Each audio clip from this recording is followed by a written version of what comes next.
Hello, and welcome to Every Day is Funny, the meditative morning show about newspaper comics. And we finally reached the end of EDIF Religious Tenor, my 10-day celebration of turning the podcast into a religion. It went great. Paperwork's been filed, I'm sure. The powers that be will be certifying us real soon. It's also episode 80, big landmark. I thought it might be time to finally get back to a classic premise. I feel like typically I just make a lot of movie premise ideas up on this show. Tends to be how I fill in the need for content. And I was thinking about another one this morning. I don't know if it's a comedy or a horror movie. Maybe I could get y'all's take on which way this should go. But I've been thinking about method acting and how interesting method acting is. And imagine like a Daniel Day-Lewis type. Just really famous method actor, but hasn't taken a role in a while, and like the public hasn't heard from him. And his family hasn't heard from him either. Family back home in like Nebraska or something, you know. And they're starting to get really worried about what he's been up to, as is the general public. But then they see in the news that he signed on for like a really big role, like a big epic movie, playing a messed up serial killer. But this happens at the same time that a member of the family is killed, and the entire family congregates in the family home in Nebraska to grieve. And when the actor arrives, the family can't figure out if he's troubled because of what he's been up to since it's been so long between acting gigs, or if he's just method acting for the upcoming role. And they go even further in worrying, could he have had a hand in the murder of the family member that just died that he had never gotten along with? So it's kind of like a murder mystery. Yeah, but I don't know if it's a comedy or a straight horror movie. It could go either way. I'm not sure. But he starts acting really weird and all these things keep happening, and it's unsure if he's like him or he's kind of inhabiting the role. I think there's something to this. And I don't know if in the end it turns out that it was him, but it's kind of like Scream meets This Is Where I Leave You. A combination of movies that I don't think anyone has ever said a premise that combines those two reference points. And no one's asked for it. But just because people haven't asked for it doesn't mean it's not a good idea, you know what I'm saying? Yeah, let me know what you think of that idea. I don't even have a name for it, I don't have the ending. But I think there's something to that. Alright, let's get to the comics. Oh, also, I should say, please like the show on Spotify, Apple Podcasts, follow the Every Day is Funny playlist on Spotify, join our Discord, which I hope to get taken off real soon. Not like removed, like taken off, like it's going well. And yeah, all that good stuff. I also want to thank, we've already gotten some submissions for new words based on yesterday's episode when I came up with the word Zen Chuckler and said that I'd like to make a vocabulary specific to the audience and overall world of Every Day is Funny. So we've already had some submissions. I'll probably just read those on a weekly basis so I don't run out but please keep sending them in if you have new words that either have to do with the content of this show or not at all. I'm fine with either. Okay, let's get to the comics. Let's check out Blondie to start out with. It's been a hot minute. Okay, we see a guy we've never seen but kind of looks like Dagwood.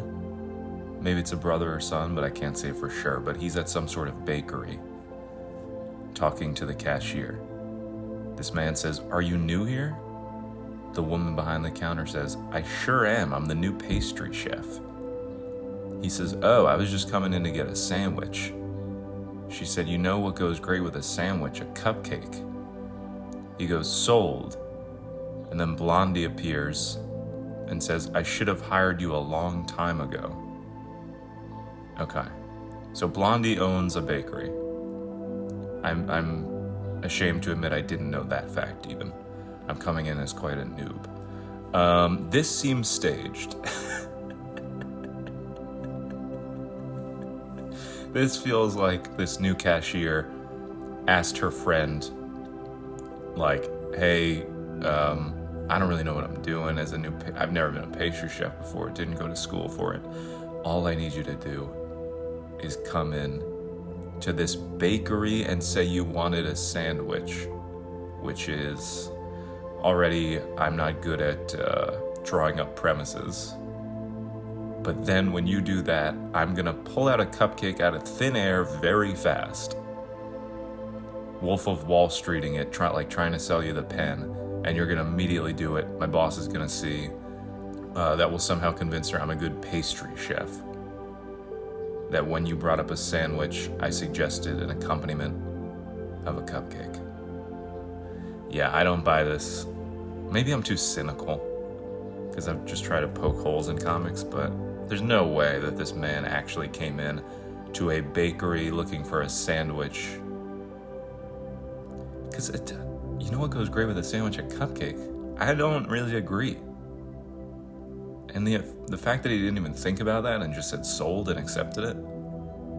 Also, Blondie, what are you doing as the boss, coming up right behind her right after he says sold and saying, "I should have hired you a long time ago"? Like, that's not good to have the client or the customer hear you say that. Not that it's like malicious, but it's just like, is that how you run a business? Wait until he's gone. I know you have 3 panels to tell a story, but make it 4 or something. Have him leave before you say that to the girl. And where's he gonna get the sandwich? Does he still think that the sandwich is coming from this woman, the pastry chef? They never really clear up if he's like, "Oh, I'm in the wrong building." But he says he was coming in here to get a sandwich. Oh, man. I'm stressing myself out this early. I can't be doing that. I can't be losing my mind to fake people like this. People who walk into a bakery looking for sandwiches. I just can't be giving that the time of day. It's gonna mess up my mental. Let's move on. God, do I do Mary Worth again? I don't want this to be a show where every day I'm just reviewing Mary Worth and Rex Morgan, but I'm so tempted to see what Mary's talking with Dawn about today. Yeah, I gotta do it. Sorry. Yesterday, Mary handed Dawn a rose as an act of goodwill and just saying, "Hey, relax with your mom. You'll try again soon. It's not a big deal." Mary Worth is very wise. Okay, they're still in her garden today. Man, we see it it goes beyond a bushel. I don't know what classifies something as a bushel, but I think this is far more than a bushel. Just a straight bush. Is bush the more adult and developed version of bushel? It doesn't matter.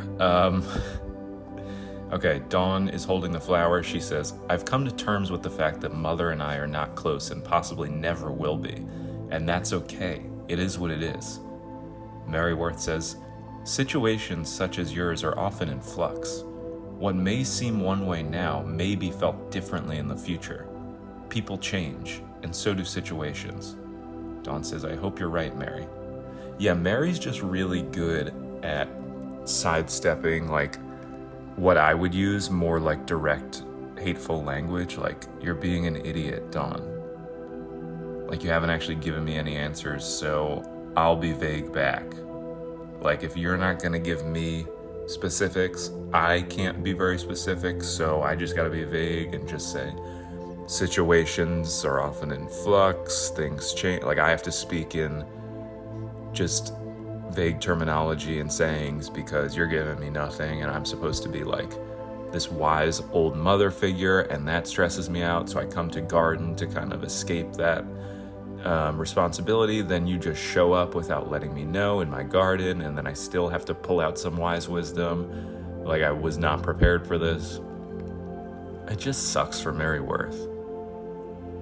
She's surrounded by a bunch of, this is one family that she's dealt now for the past several weeks with, where the father figure is grieving a goldfish and she had to organize a burial at sea. Now the daughters come out of nowhere after she thought she was done helping this family, at least for like a month. Give her a break, a slight vacation from you people. And they still come back. Now there's going to be a grandchild that's like, hey, I was staying with the uncle, but we didn't get along. Dawn's going to have a kid that wasn't brought up earlier. It's just like messy. And poor Mary is just like dealing with it. Because she has to. She has to be that archetype for everyone in her life. Because at that age, like, you can't like be like, you know what, I'm done. Like, just call everybody up. Like, hey, I know I'm like this person you always turn to. I'm just not feeling it anymore. Like, it would be impossible for Mary Worth to do that, to take that stance. So I get it. It just sucks. We'll never learn what happened with the mom. Like, we've read this, the same basic sentence for the last 2 weeks. I've come to terms with the fact that Mother and I are not close and never will be, and that's okay. Like, god damn it, Dawn. And then she like keeps agreeing. I hope you're right, Mary. But then tomorrow it'll be like, who else can I find and talk about this? Hey, the custodian in Mary's building. I don't know who you are, but can you believe my mom? All right, Rex Morgan time. Yesterday, Parker was being held overnight for just observation in the hospital, but we were alluding to this idea that the bully had also been admitted to the emergency room for getting beat up by his father. So I don't know if it's going to come to a head yet. Probably not. No, we have Corey in the room with Parker and Aunt Judy. Headline, Corey gets a call from a friend. Corey says, seriously? He's on the phone. Seriously? Geez. Yeah, I'll tell Parker, thanks. Parker says, what was that? Corey says, the story's going around that our bully's no-good dad beat him up real bad, sent him to the hospital. Parker says, could that be the reason Dr. Morgan was called to the emergency room? Okay, so they're putting it together too. Wow. I mean, now it's like they have to see each other. That would be insane if like they set this all up and foreshadow just for them to be in like totally different wings of the hospital. So they're definitely going to see each other. At the very least, Rex Morgan is going to talk to the bully and maybe mediate, even if they're not in the same room. I don't know how that story's going around so fast, where the friends are hearing about it and calling Corey before they themselves, who are even in the hospital, found out. Like, how would the friend... Who is Corey's friend that is calling him to tell him this? Like, how would they find out that this new kid that nobody likes secretly was assaulted by the father and then immediately driven to the hospital? Like, how did that news get out so fast? Are the neighbors that called 911 being like snitches and just immediately like tweeted this around or something? Because yeah, how would that get back? Like, just an incident happened and they went to that. Maybe like the ambulance driver is tweeting. Are people just tweeting in the Rex Morgan verse? Spreading gossip? Because Corey has immediately a very clear picture. The story is going around. It is circulating. It is out there. And we've only been in this hospital for a very short period of time. You know, it'd be funny if the dad fled the scene now of the house, and then he goes to his dad's house, like some old war veteran grandpa who can barely move, And then that guy gets pissed, hits him with his cane. The dad goes to emergency. The grandpa freaks out and goes to the great-grandpa. It's just like he's going to just older and older until it's like a little raisin in a chair of an old man, just like the great-great-great-grandpa who just like flicks him. Ugh. Yeah, I wonder what we're going to see. I wonder if Dr. Morgan is not only going to eschew some medical advice, but some life advice to the bully.